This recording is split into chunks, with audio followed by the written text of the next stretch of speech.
We need it. We take the abuse because we believe we need it. But if you love yourself and you put 100% of you towards you. So greetings, good morning, beautiful soul. Let's get this going. Breathe in and exhale doubt. Breathe in love and exhale doubt. Because you see, when you take those 3 slow inhales and exhale, notice the rhythm of your heart, how it changes. Gentle self-greeting. I show up today, ready to give and receive love fully. It doesn't have to be only romantic love. Love of appreciation of self. It starts there. But when you are in a relationship, we always believe we have to give our part of it. So remember this. Today, you bring your whole heart to the table and welcome a partner who does the same. That's what you have to remember. You have to bring your whole self into it. The message comes with that myth that they said to us, that myth of 50%. If you're only giving 50%, you're one slip from falling, from failing. 49% is not a passing grade. 50% is just by the seat of your pants. So many people believe relationships are a 50 split of effort. 50% split of effort. There is no such thing. If you want a relationship to take hold, true lasting love demands 100% from each partner who shows up whole, not half invested, whole and entire. If you're giving 50%, you're just showing half of you. You're doing your half, I'm doing my half. You hear that a lot. But when you get 50%, you know you have a C, right? And you're on the verge of failure. A toothache from the partner, a disease, something from the partner, and you're not able to do it. You cannot step up. So when this couple was so amazing and happy to tell me they were doing 50% each, and they were compromising because that is how it felt. So in a relationship, they say you have to compromise. It's true. But when you compromise, is it taking away your zest or your joy? And that doesn't have to be only in a romantic relationship. It can be in a relationship with anybody in your life. If it's only a one-sided thing and you're constantly compromising so they can ride the boat, so they can gallop on the horse, and the hoofs are in your back, it's not fun. Very soon you will resent it. So emotional prosperity says we must bring our full presence, listening, empathizing, sharing feelings, even when uncomfortable. We have to do that in a relationship. You have to know the things, like when somebody told me once I was too independent. My problem was I was too independent. That was tough to take. I didn't know that was a problem, that I could forge my own path. I could stand up, but I can still give all I have to you. So if you are not conforming, you're going to constantly giving out to that person and compromising. That means you're not in the relationship and you're giving their 50% and they are giving their 50%. So this young couple, when they were talking to me, they were doing their 50%, and then she said he loves to sit on the couch and eat, and I don't like that. So I compromise and I sit next to him on the couch. But I'm very uncomfortable sitting on the couch with a plate or tray on my lap and eating. She didn't like that. So she didn't know what to do. So that's why they called, and then it's 50%.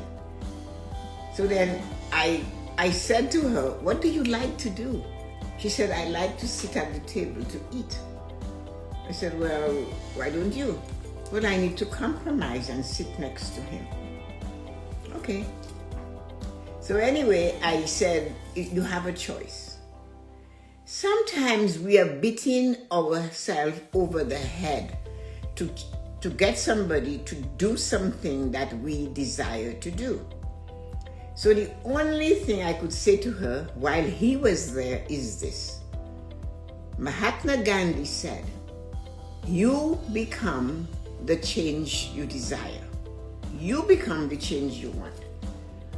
You cannot make that person become the change if they all are willing to do is to tell you you're compromising. I appreciate you compromising by sitting on the couch, although the couch and when the couch was new, he spilled things over the brand new couch. All of that was in her mind. So anyway, I left them to that. I said, you have to choose. You have to, that I gave them the quote from Mahatma Gandhi. So mental prosperity. See, emotionally, she didn't like it. She couldn't do anything about it. So she compromised and she was not even comfortable. So she was giving her 50% and he was barely shoveling his 50% down his throat.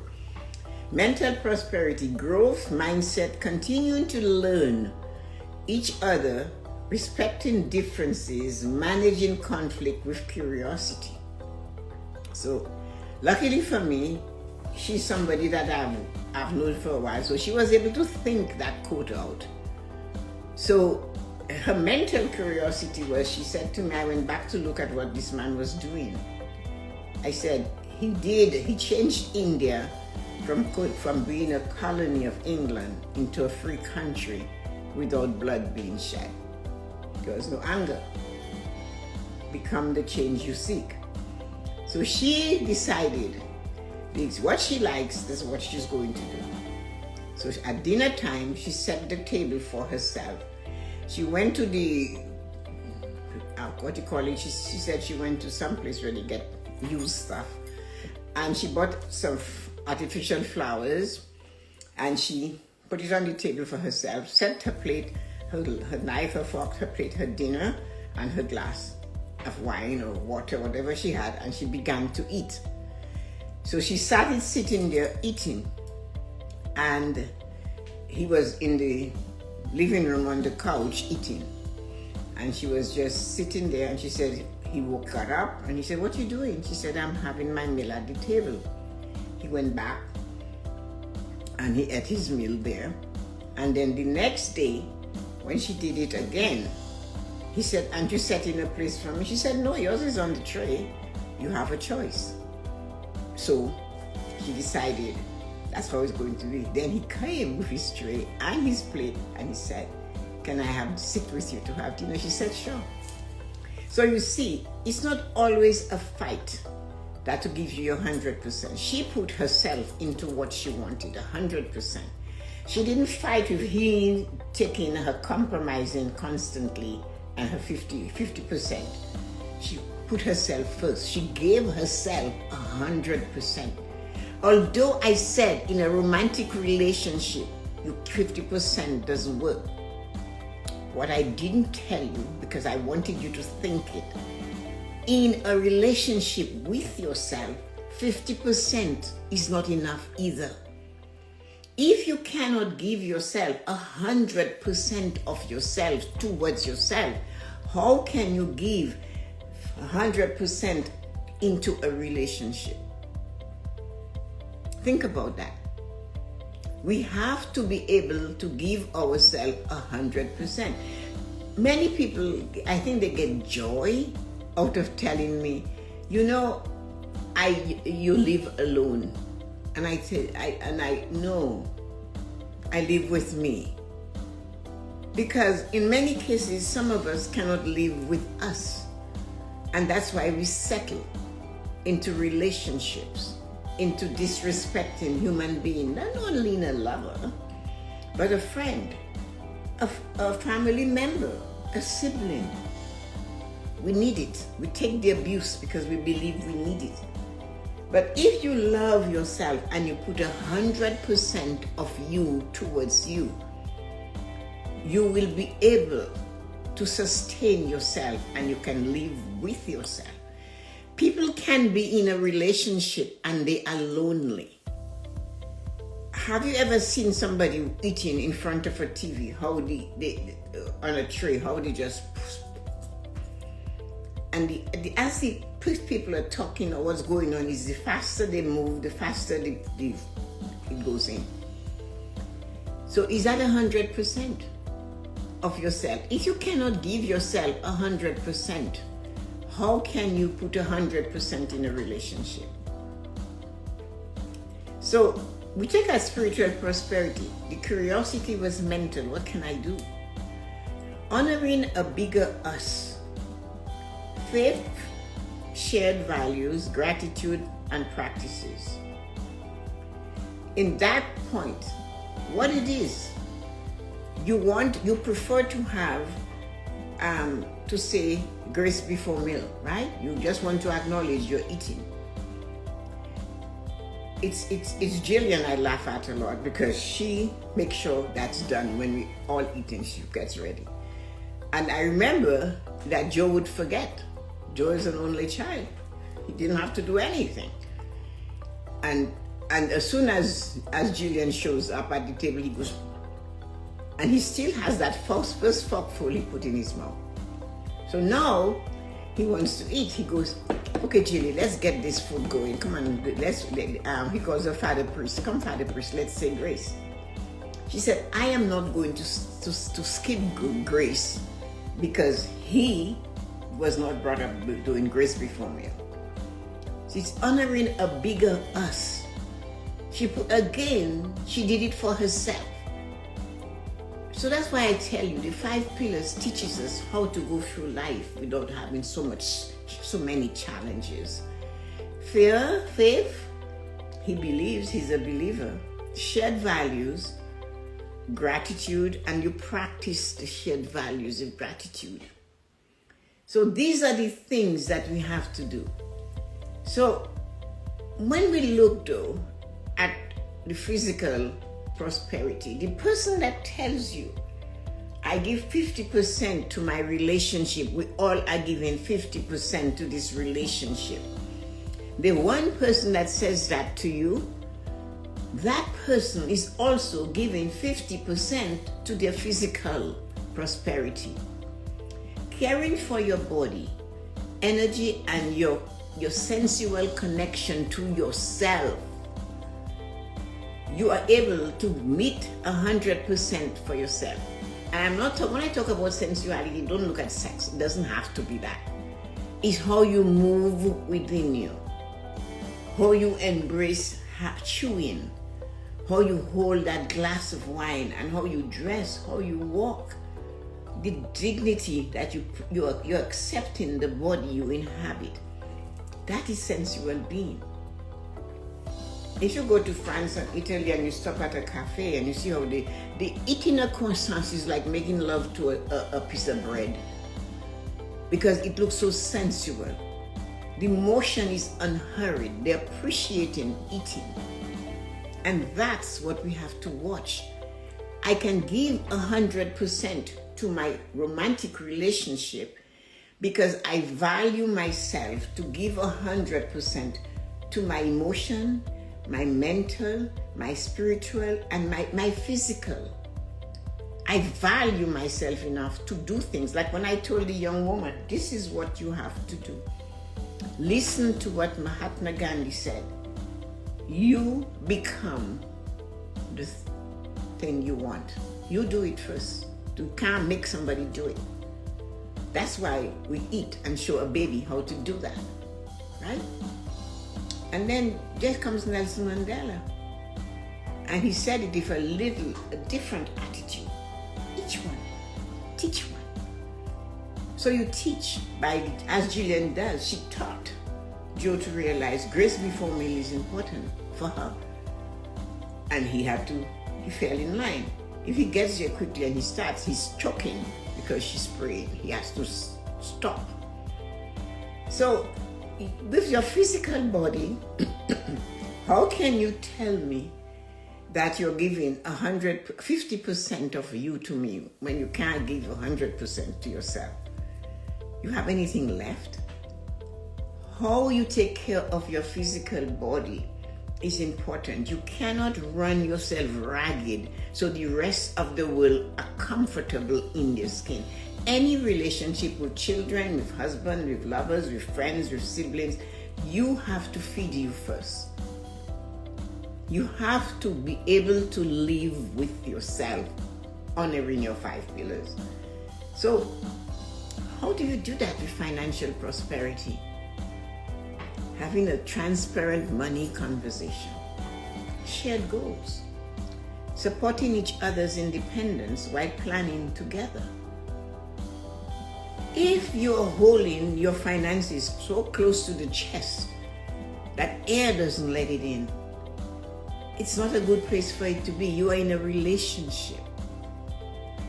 This one is really, it's so Colleen and Betty and I, who have worked at the bank, will tell you, we've seen so many tears shed because one person controls their finances, the other one is hanging like an appendix on the side with no actual performance. There's nothing going on.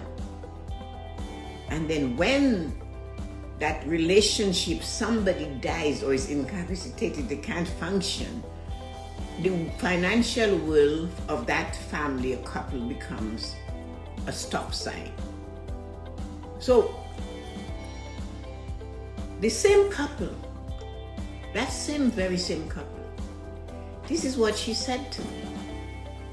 And that's a while back. So if he dies, I just take the power of attorney to the bank and they'll give me the money. I went, what? So who told you that? Well, I have power of attorney. And he goes, he has power of attorney. I go, oh boy. He drew off his chest. And I went, okay. A power of attorney dies when the person dies.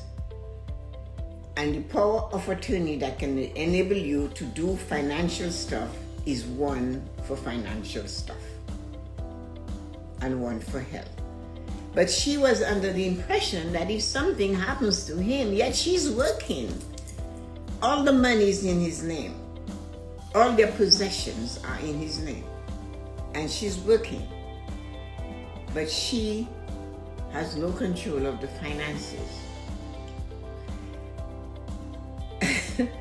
And it's so well divided in that love relationship that there was a time she was working for cash. So the cash was paying the rent. So you have no idea what I find when people comes to me. Where were you? Aren't you curious? So I had to fix that. I had to put her in the frame. You have a picture frame. There's supposed to be 2 people, but you cannot see the second one. Because the more autocratic human being, the more bold one is in the frame. That's all you see. Until maybe just destiny will show you a shadow on the left. And if you're a good advisor, you say, what was that? And that's how I found her. So you see, in love, whether you're a man or a woman, you have to share all the 5 pillars by letting everybody have 100%. Know what's going on, how to pay a bill, how the bills are paid, where the money is coming from, where it goes. We have seen tears and our hands are tied. Your name is not on the account, you get no money from it. 50%, I'm in charge. She's compromising. Her money's paying the rent, and mine is going to be investing on my name. Also, does that make sense? But it does happen. I can pay a bill from his account because his name is on it. I cannot give you money to feed you because your name is not on it. So this 50% thing, you see how complicated it can get. I'm doing my 50%. Is she putting 50%? No. There has to be some independence with 100% of you to you. And if you can give yourself 100% of all the 5 pillars, then you are more equipped to give 100% towards the combined 5 pillars for the relationship. But it all starts with you being able to be with you, being able to live with you, being able to value you emotionally, mentally, spiritually, physically, and financially. If you can't, and your cup is already not getting anything in it, you will be so scared to empty your entire cup into that combined cup for the two of you to live a fulfilled life. Because you're always thinking, if I give 50%, I have 50% left for me. So be careful with that. That is why love is something that we have to take and understand. Relationships. The hard truths and hope about this thing. Half-truth breeds resentment. If you're doing half, I'm doing more than my half. I'm giving more than my half. How come I have to do this and you know what I mean? How come your money is growing and my money is going to pay rent or groceries? Come on, people. Full commitment is a daily decision, not a one-time now, and not a one-time vow either. When both give 100%, there is overflow, abundance to handle storms and to celebrate the wins. When you put all of you in a relationship, never mind the financial part, just your emotion, your mental, your spiritual, your supportive, taking care of you, that is keeping the relationship going. What do? God, you have to, in a silent moment, you have to ask yourself in your journaling, where am I holding back emotionally, physically, mentally, spiritually, and financially for myself? Where am I holding back? And then you will look at it and say, oh my God, I'm holding that back for myself, and I'm not giving anything to this relationship. I'm just living in it. So which of my 5 pillars needs more of my full attention for myself and in this relationship and in any future relationship? Where am I still offering only 50%? And why am I doing that? Am I afraid? I'm afraid to love as deeply because I cannot love deeply. What daily action shows my partner or myself that I am all in? What can I do? And that's both people asking this question to themselves. That's why you have to learn first to live with you before you can live with others. Because some people will tell you, have you ever heard that saying? I can't live, what did they say that? I can't live with that. I can't live with that. When something is wrong, I can't live with that, right? I'm unable to live with that. Are you able to live with that is inside of you? That's telling you you're better. Can you face it and say, yes, I'm privileged. I have a choice. I'm better. I'm good enough. I can live with me. And we all have to learn to give this with me 100% so we can go out there and give 100%. And we have to write affirmations when we find out that we are holding back 50% fear. That if we show we love too much, we will be hurt. I give love wholeheartedly and attract wholeheartedly love. Remember, I always say what we send out there, that's what we get back. So if you send love out there, you're going to get it back. If you send fear out there, you'll get fear. If you send doubt out there, you'll get doubt. If you let others abuse you and take advantage of you, no matter who they are, children, grandchildren, siblings, you have to stop and say, you know what, this kind of thing is not working for me. So I'm going to change how I do it for me. Honest conversation. So you have to nurture each of your pillar every day. So I enter into every relationship whole. Don't let the emotion, like what did Tina call it? It's a second-hand emotion. Love is a second-hand emotion, right?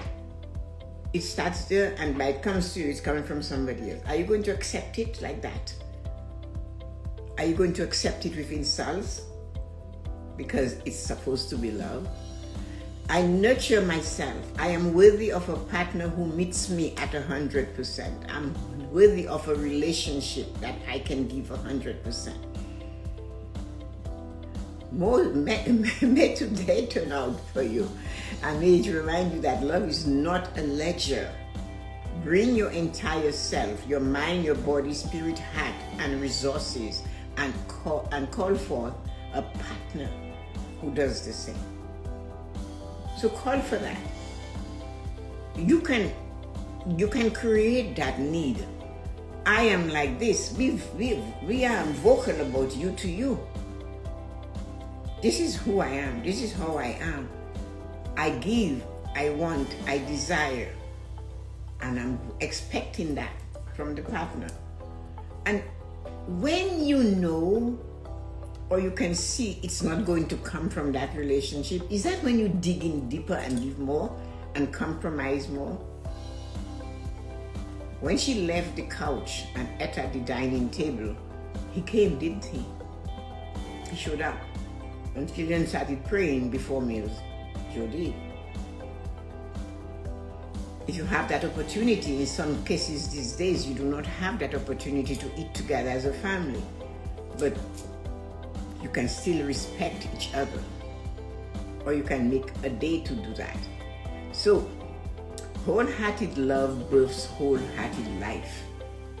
You know, the more you put out there, the more you're going to get in here.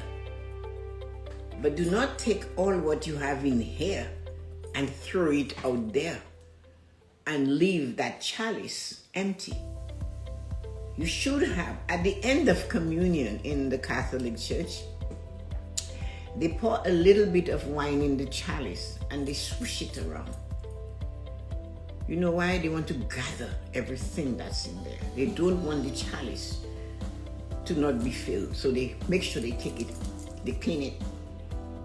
So are you carrying hurt or resentment in your chalice, hoping somebody loves you, and you cannot love yourself enough to make changes in your life? Have a wonderful and amazing day. If you're looking for someone to be a speaker at any of your events that you're planning, get in touch with me. My email address is right here. And you can contact me, and I would love to give you more about making life choices to you or any of the topic on living a fulfilled life. Have a great day.